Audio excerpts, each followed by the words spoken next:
Hey everyone, I'm Mitch. You're checking out Suncrest On Demand, and we're in episode 4 of our series called Creatures of Habit. Let's go.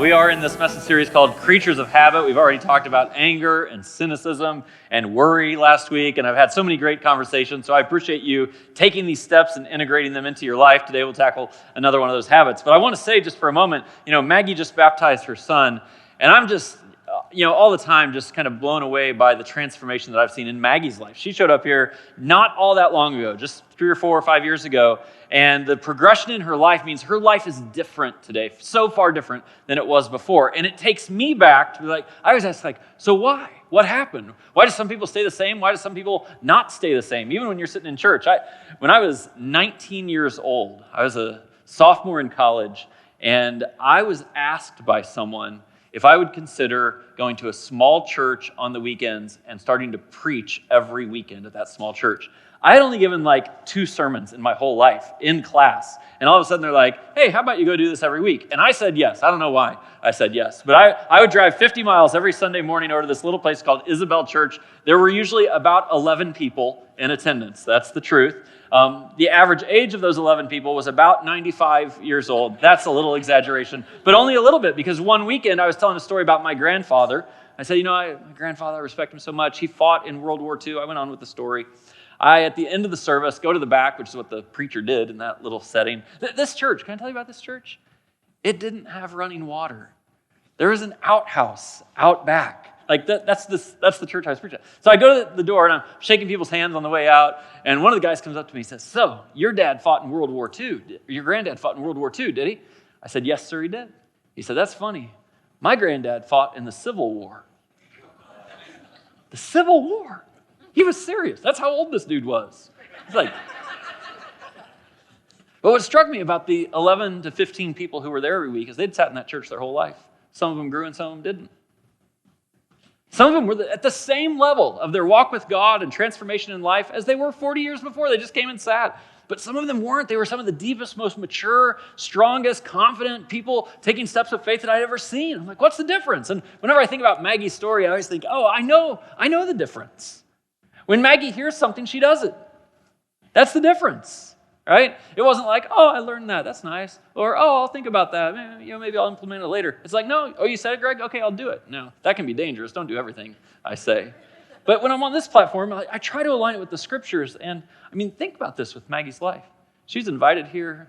She stepped into this relationship with Christ. She was baptized herself. I did a message one weekend about reconciling with family members you're estranged from, and she did with her dad, who she'd been estranged from for years. Her marriage is in a totally different place today than it was before. It's just a different life. And that's because someone takes this is the idea, someone takes certain habits and practices and puts them into her life. I actually asked Maggie once, I said, hey, tell me a little bit more, how does this actually work? She said, well, Greg, one of the first weekends I was here, you challenged us. And she said, I'm always up for a challenge. If you know Maggie, she is always up for a challenge.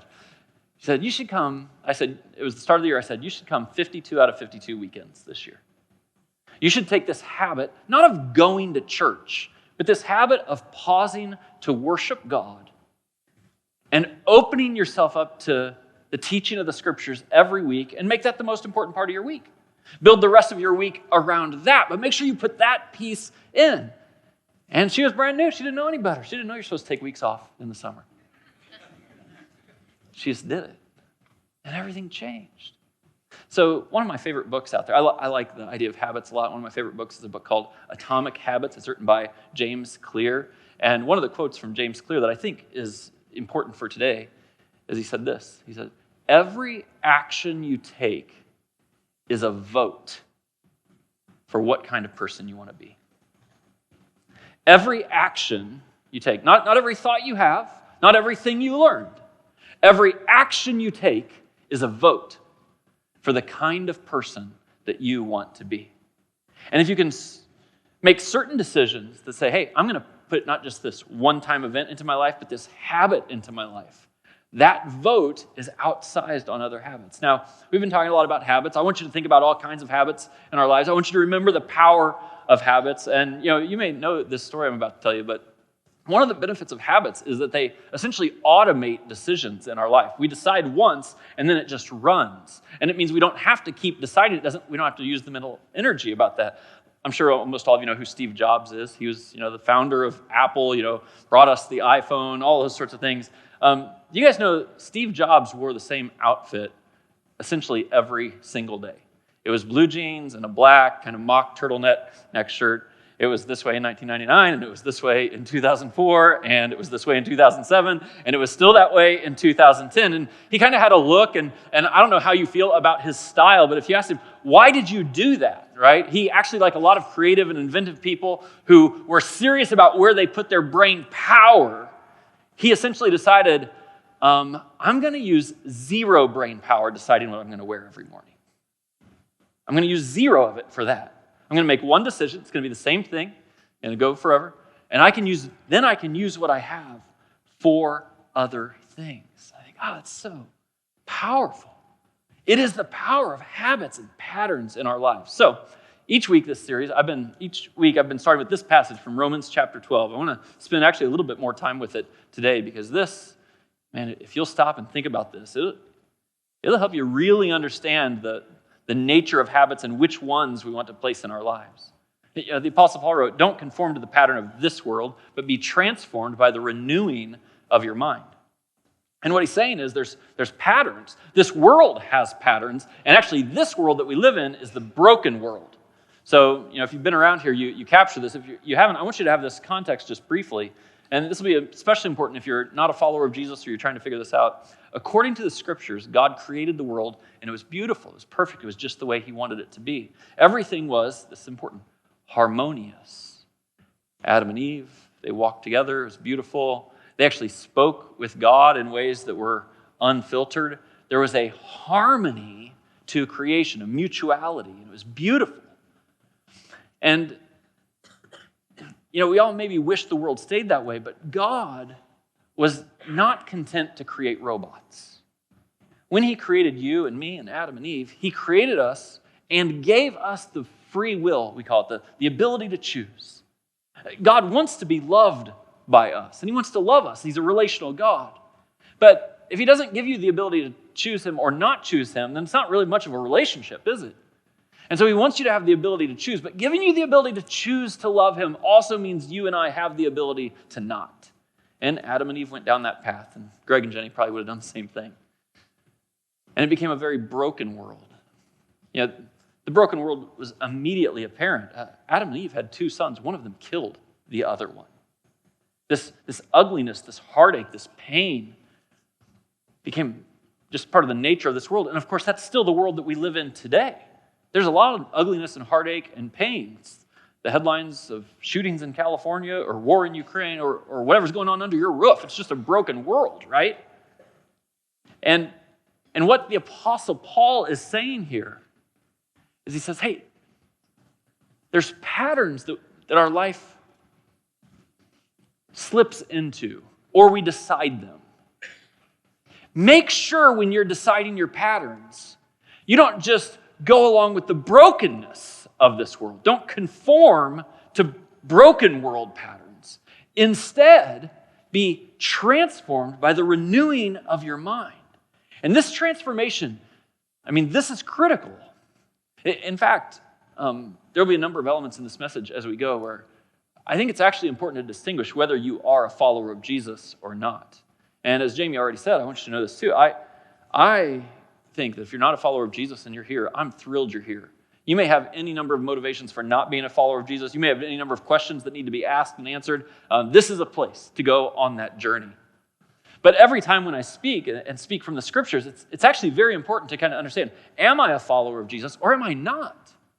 Because some of the things we teach here, many of them, They only apply to followers of Jesus. If you're not a follower of Jesus, it would not make sense for you to do this. And I want you to see the distinction between how followers of Jesus, at least according to the scriptures, are called to act versus people who aren't followers of Jesus. And this passage is for followers of Jesus. Because what it's saying is that broken world that you and I might slip into with our habits and have kind of this conformed to a deformed world. One of the two fundamental things Christians are supposed to do in this world is to not live in the brokenness, but instead see the brokenness and be part of the solution to it. And what that means, this is critical, what that means is we can't just go along and let the brokenness go with us. We have to pause the brokenness, and we'll probably have to do more than is expected, maybe even more than the created world, in order to push back against the brokenness. So, with that in mind, I want to give you 3 habits of this broken world. And in just a little bit, I'm going to lay these 3 habits on a particular part of our life, but I want to just start with the brokenness of these habits. And when I get through these first 3, I am going to pause and say, hey, are any of these your habits? And we're going to raise our hand, and we're just going to own it here today. So these are 3 habits of the broken world. In a broken world, people put themselves first. That's not the way the created world was. There was a mutuality to the created world. But in the broken world, there's a selfishness. That's the very nature of it. And we all know it, and none of us should pretend like we're not affected by it, right? My favorite illustration, which I've used before, is, there's a group photo, you're in the photo, you look at the photo, and you decide it's a good photo or not based on what? How you look, right? Everyone else, like maybe their shirt was wrinkled or their smile wasn't right or whatever. It could still be a good photo as long as you look good, right? And if you don't look good, that was definitely not a good photo, right? Why is this? It's because we have this self-first thing that's almost wired into us. We have to very consciously overcome it. This self-first thing is what happened when Cain and Abel, Adam and Eve's 2 boys, got in a fight and one killed the other. There's a jealousy, there's a lot going on there. It's self-first. And so for the follower of Jesus, the habit of our life is called, of course, not to be self-first. And not even to act as though we can just live in mutuality, because this is a broken world. The calling on a follower of Jesus is to give yourself beyond what might seem reasonably asked of you in order to transform this broken world.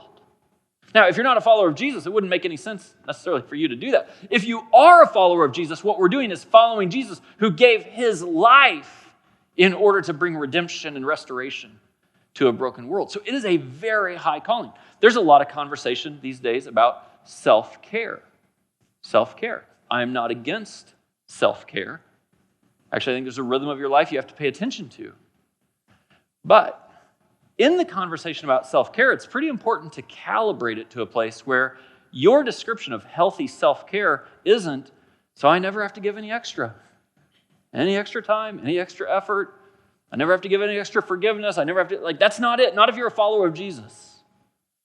It is a others first. Actually, in Romans chapter 12, you should memorize Romans chapter 12. I have this thing. I'm just going to let you in on all my secrets here today. So you may have noticed about 6 months ago, I stopped putting the verse numbers. Every time I put a scripture up here, I'll just give you the chapter number. So it doesn't say Romans 12:2. It just says Romans 12.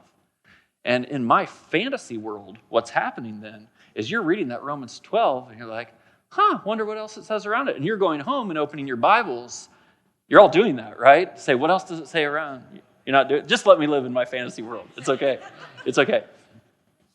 If you did go to Romans 12:2, what you'd find is the next verse says, if you don't conform to the pattern of this world, but be transformed by the renewing of your mind, then you'll find what God's will is for your life. His good, pleasing, and perfect will. And if you've ever wanted to know what God's plan is, what his will is for your life, your ears will start to perk up. You're like, oh, maybe I should read that. And then in the passages that follow it, it will tell you what God's will is for your life. You're like, It's going to tell me that I'm supposed to play shortstop for the Chicago White Sox. I want that to be God's will. It's not going to tell you that.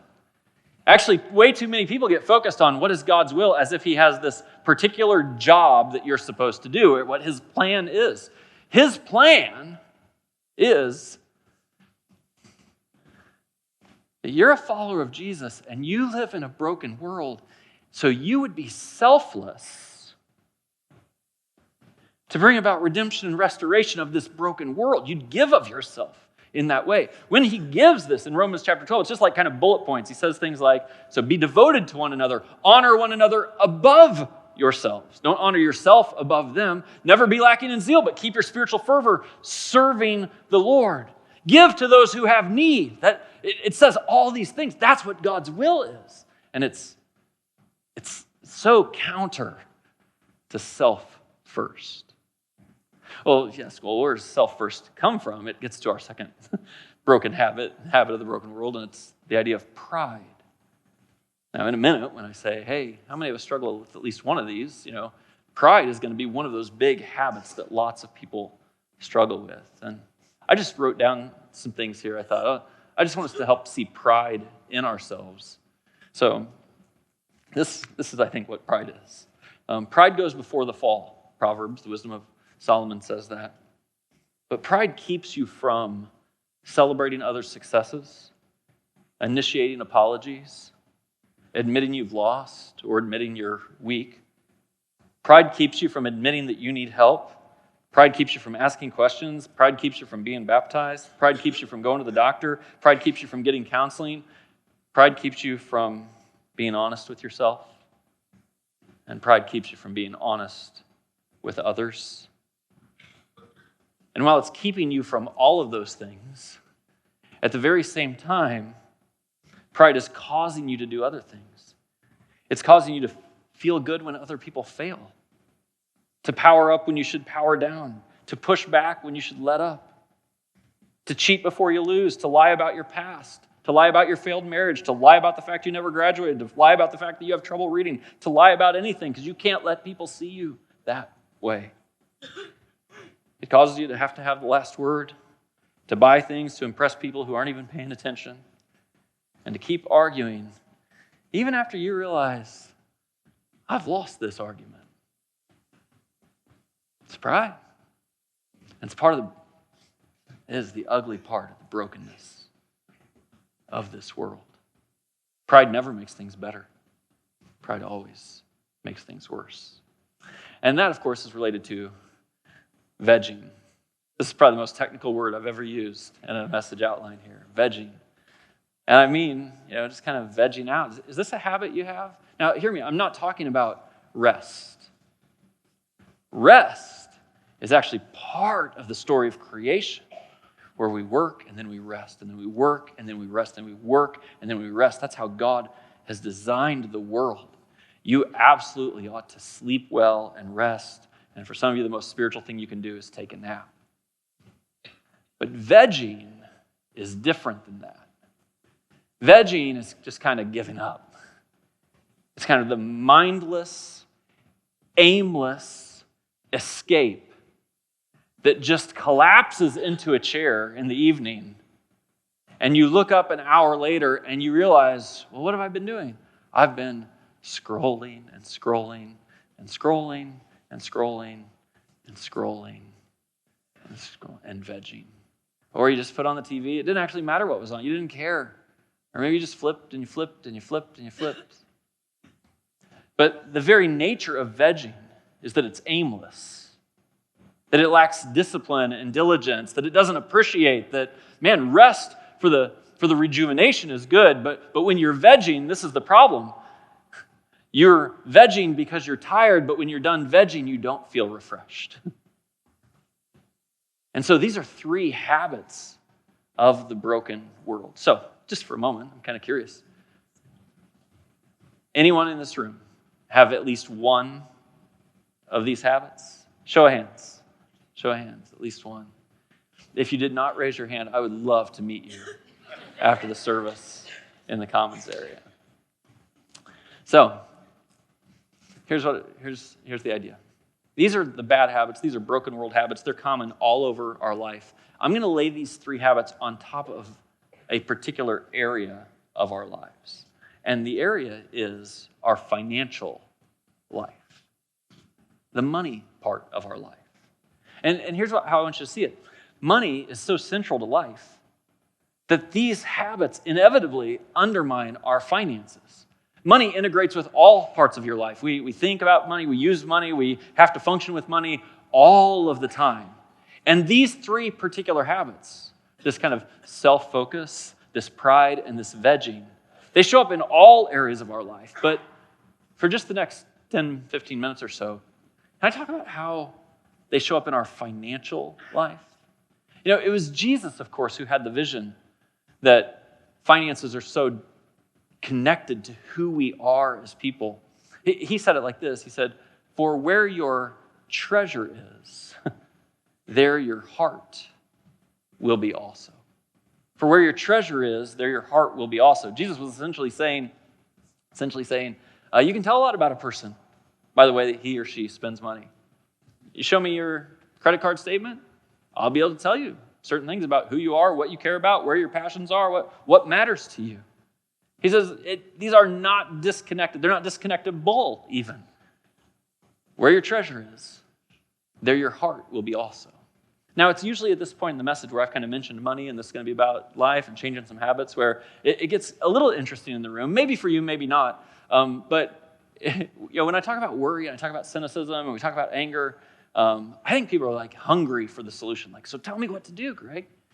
And sometimes when we talk about money, it actually isn't the same openness to that. But I want to really lead us today to say, what if we replaced these 3 broken habits as they relate particularly to our finances, and we lived a different way in this world? And I'm going to explore some scriptures as we walk through this. And when you hear the scriptures, I actually think probably one of the biggest questions here is, well, are you a follower of Jesus or aren't you? And if you're not a follower of Jesus, then only a couple of these scriptures will apply to you. I'll try to note it as I go. And if you are a follower of Jesus, if you'd say, yeah, I understand, created world just the way God wanted it to be, broken world, we're a part of it. Jesus died for this broken world. I want to be part of the solution in this broken world. How would that affect my money? So let me just give you ways, I think, that we could replace some of these bad habits as it relates to our money.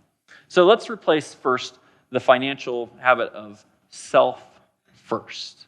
I'm going to ask you some financial questions here. This is not show of hands. I'm not going to ask you to lean over and tell your neighbor. This is just for you in your mind to help you think a little bit about financial habits. So here's my first question. How much money do you make?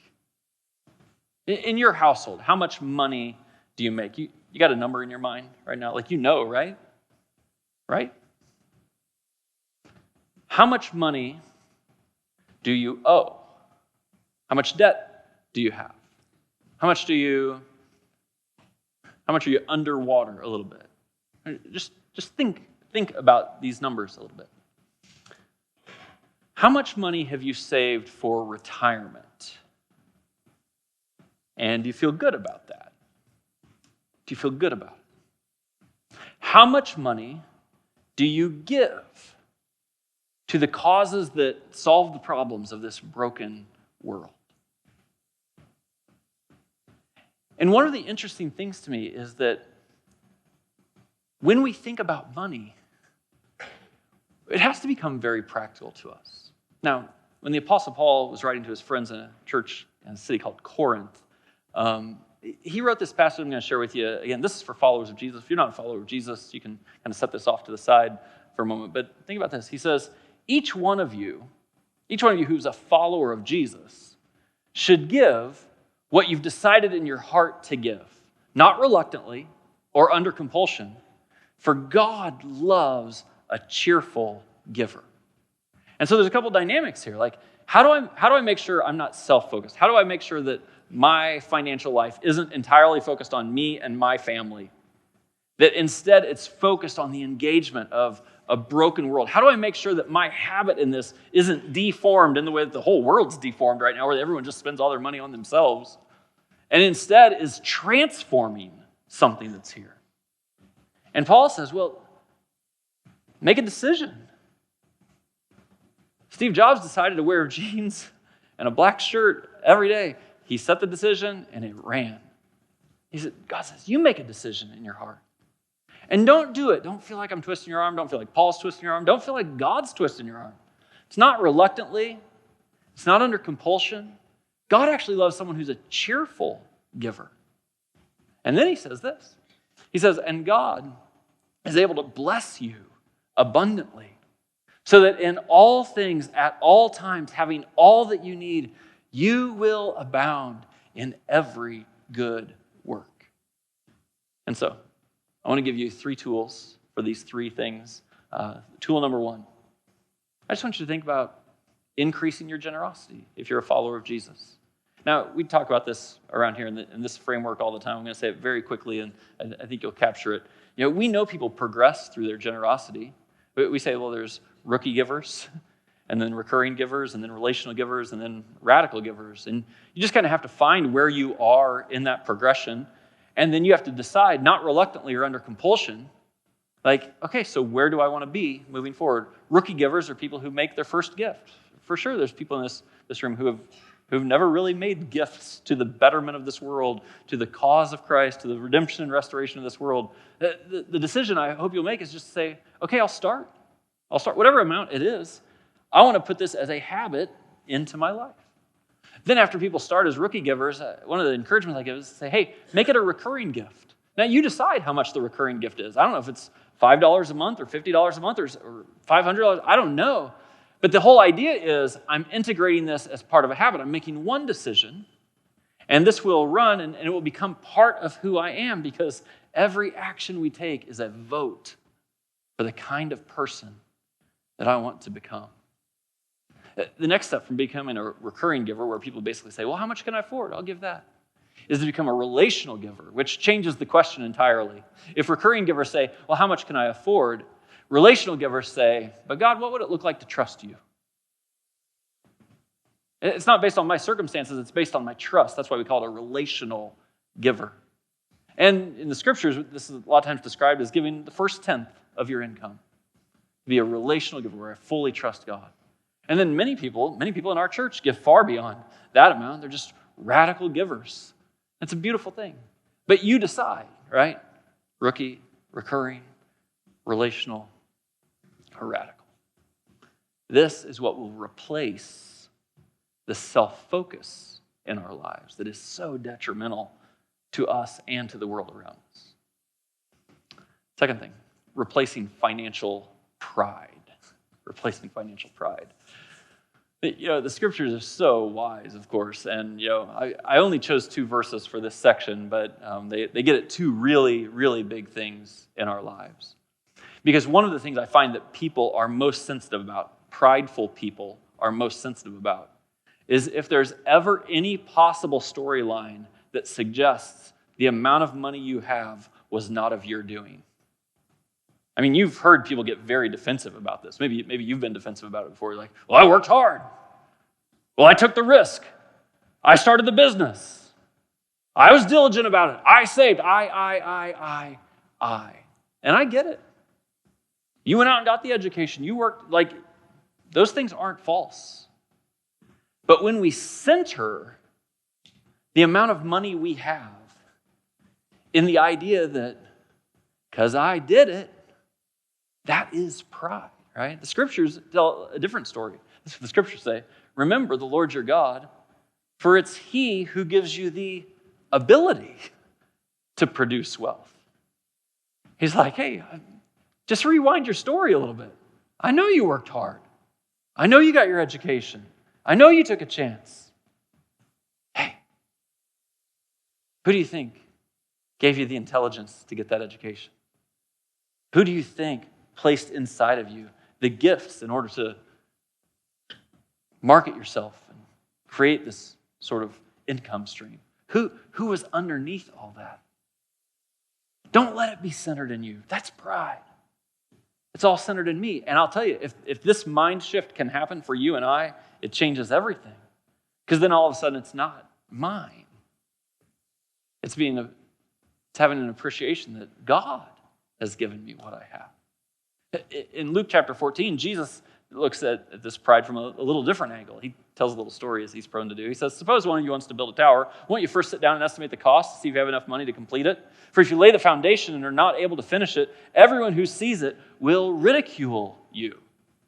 And he says, this is another part of pride as it relates to our money, is we kind of get started on things, and then we're not able to finish them.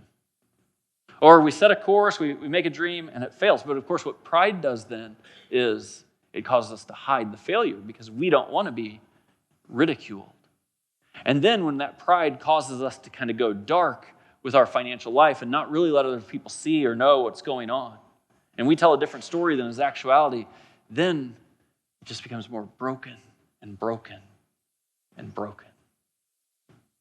And before I give you the tools to step out of this, let me just name how I'd love for you to kind of replace what I call financial vegging. If vegging is aimless, and if vegging is kind of lacking diligence, and if vegging is just kind of collapsing and letting it go, then this, of course, overlays with people's financial lives all the time, maybe yours. One of the most picturesque passages, I think, about this is in the Old Testament. A prophet named Haggai is writing this. Now this is what the Lord Almighty says. Give careful thought to your ways. Don't veg out when it comes to your money. Give careful thought. Be a planner. Be diligent. Aim at something. Go after it. Give careful thought to your ways. You earn wages only to put them in a purse with holes in it. Now, my guess is in this room, about 40% of you, not all of you, but about 40% of you, when I read this image, you earn wages only to put them in a purse with holes in it. You're like, that's my story. Greg, earlier when you asked, how much do I make? Like, I think I have a pretty good idea. When you asked, how much do I spend? Or how much have I borrowed? I'm a little sketchy. I just don't even really know. My bag, it just has holes. I don't know where, I couldn't even tell you where it goes. That's just vegging out financially. And Proverbs, and this is wisdom for all of us, not just for followers of Jesus, it's just an observation about the world, the way God created it. Solomon says, the plans of the diligent lead to profit, as surely as haste leads to poverty. Now, this is where I think, our bad habits lay on top of our money, which lays on top of our relationships. And so the other two tools I want to kind of help you with, if you could establish some new habits. That tool number 2 is just a defining conversation. When people are willing to talk to me about their money, a lot of times what I find is there's some embarrassment around this. If you're not at the place that you want to be, it's embarrassing, and embarrassing causes us, that's the pride thing, causes us to go into hiding, and then it causes us to not get the help or not have the conversations we need to have. And I really think this is relational. I think the very best thing you could do if you'd say, you know what, I got some pride, I got some vegging going on in my financial life, is to talk about it with somebody. Bring it into the light in a conversation. If you're married, that person is likely your spouse, but it certainly doesn't have to be. Find a friend that you can trust. I know people don't usually talk about money, but you know what I'm noticing? People aren't building great friendships either because we don't talk about personal things with each other. And so if you're in a place where you're like, you know that, it's really pride and it's really vegging, I want to ask you to have a discussion. And this is the subject of the discussion. Where do we want to be? And how do we want to get there? Let's stop closing our eyes and closing our ears and kind of la, la, la, hope it all works out. Man, maybe the most powerful thing that could come out of this message today is that 2 people who are married and have avoided this conversation for a long time, they just say, hey, let's talk about this. What are we aiming at? What do we want our life to be? And what are we going to have to change in order for it to be there financially? I'm not even telling you what to aim at. I'm just saying it would be a healthy thing to have an aim and a unified aim if you're married. And you could talk about these three things. You could talk about, where do we want to be with our generosity? Where do we want to be with our feelings? Money is such a tangible thing, but it usually gets expressed in intangible ways. Usually it gets expressed as stress or frustration or yelling in an argument or accusation. And listen, this isn't about a spreadsheet. This is about taking this money aspect of our lives and having it work, to have habits that don't conform to the deformed parts of this world, but are transformed. And then, what are the tangible goals? Let's talk about them together, and let's make a plan. And then I'm going to throw one other thing in here, and it might feel like a little bit of a curveball to you, but we have the opportunity to help people in some very significant ways here, and I do not want to miss the opportunity to do it. So tool number 3, if vegging or pride has been part of your story, I think the least you should do is a little estate planning. Now, let me give you what may sound like a commercial, but I promise you comes from the heart of your pastor. Maybe you have an estate plan, you're in great shape, that's great. Many of you probably think, I don't need an estate plan. And as it relates to your money itself, you might be exactly right. It might be like, there's not that much to divide, it'll be pretty simple. But the diligence of estate planning is actually almost all about your kids. And I don't mean just what your kids will end up with of yours. I mean, if you have little kids, who will end up with them if something happens to you? As a pastor, maybe I'm just up close to more tragedies than the average person. But it doesn't get more tragic than this, that a mom and a dad die unexpectedly, of course, and it's unclear what the plan was.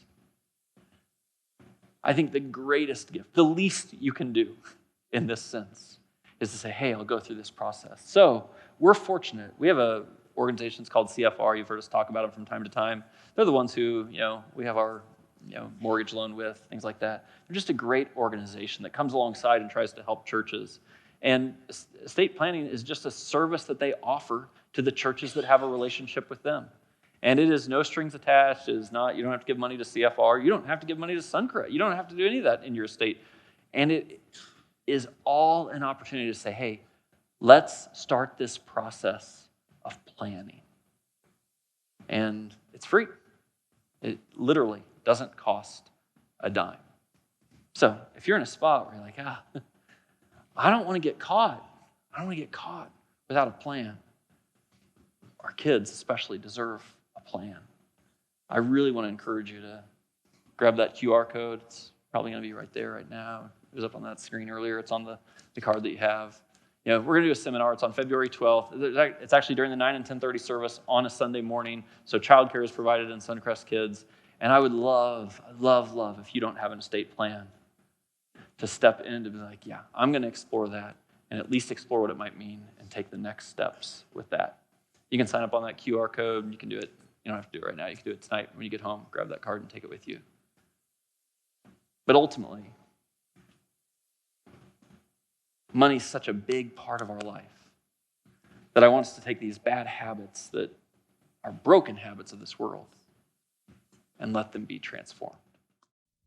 I know you may be watching this online and thinking, okay, I'm just checking this out, but I have a next step in your faith journey for you if you're open to it. Actually, I've got 2. You ready? The first one, if you have problems finding your people in any place, whether that's your new work situation, a new neighborhood, or maybe even a church, maybe even just attending digitally, we know you might feel isolated at home. We want to help break down those barriers. So we have what we call Winter Connect groups available for sign up for you specifically. They're short-term groups that are meeting around things that you either already like or already are. So there's a DIY workshop, there's family game night, there's groups for dads and moms, you name it. There is an opportunity for you to find your people right here at Suncrest in person. The other one is estate planning. Maybe that's a big, scary phrase. Greg has talked about it actually through this whole message, and I want to give you the chance to sign up for that if that is you. So you can find the links for Winter Connect groups or estate planning in the comments section below. I hope that you will take one of these steps and take a step past being just a digital user, someone who's kind of disconnected from our physical location, and maybe take a step towards coming and checking out something in person that could change and shape the trajectory of your faith journey.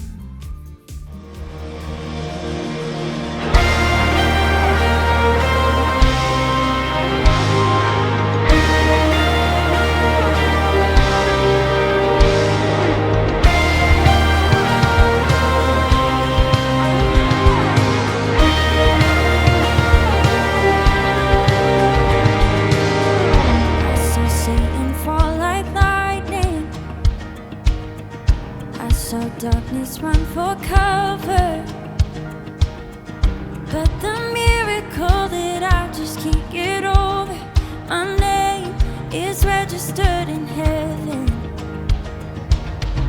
I believe in signs and wonders, I have resurrection power. Still the miracle that I just can't get over, my name is registered in heaven. Oh, my praise belongs to you forever. This is my testimony from death to life, 'cause grace rewrote my story. I'll testify by Jesus Christ the righteous. I'll testify. This is my testimony. This is my testimony.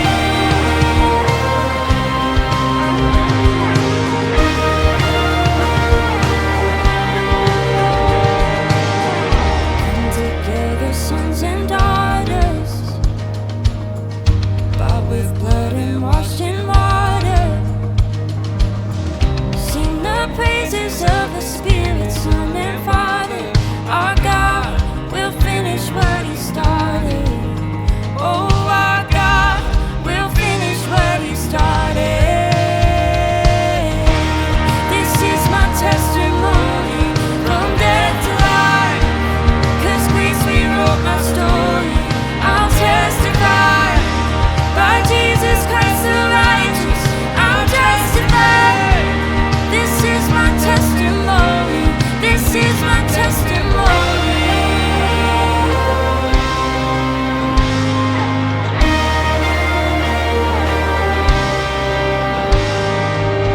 If I'm not dead, you're not done. Greater things are still to come. Oh, I believe. If I'm not dead, you're not done. Greater things are still to come. Oh, I believe. If I'm not dead, you're not done. Greater things are still to come. Oh, I believe. If I'm not dead, you're not done. Greater things are still to come. Oh, I believe.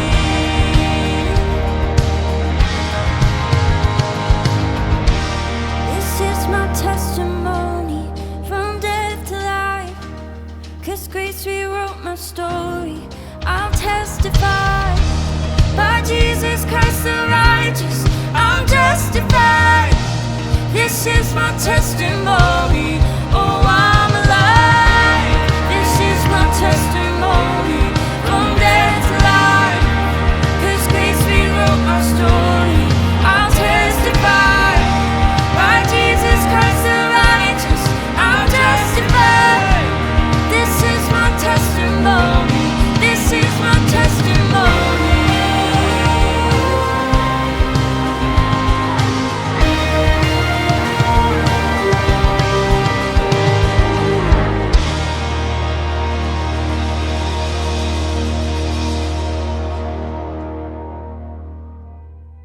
each and every week we celebrate communion, where we pause and remember Jesus' sacrifice on the cross, where his body was broken and his blood is poured out.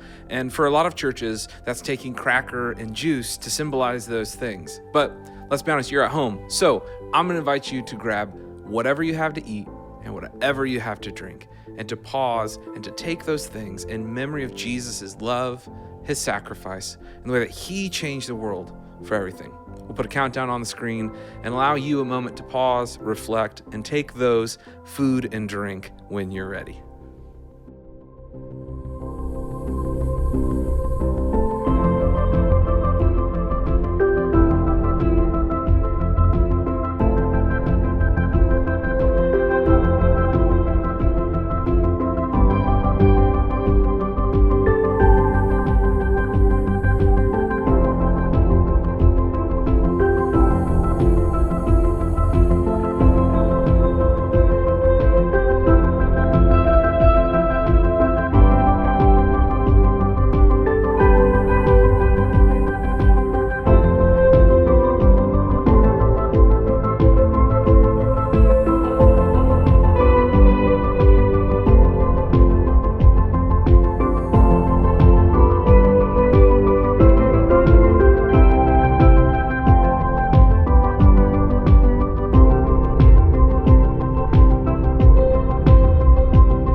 I hope this has been a meaningful experience, a meaningful taste of what Suncrest is like.